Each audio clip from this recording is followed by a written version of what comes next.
បន្លែធម្មជាតិបងប្អូននេះដើមល្ពៅនេះដោះដោយឯងអី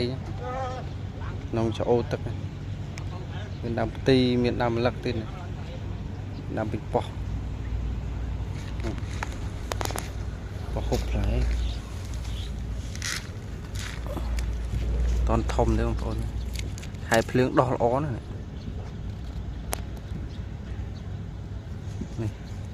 នៅខ្ចីឡើយ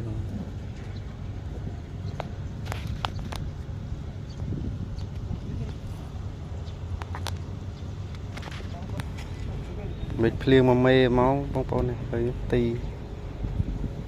ដោះល្អ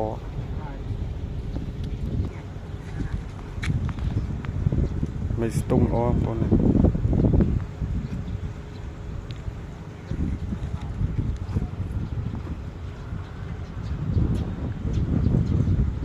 នឹងបន្ទប់ជួរបងប្អូន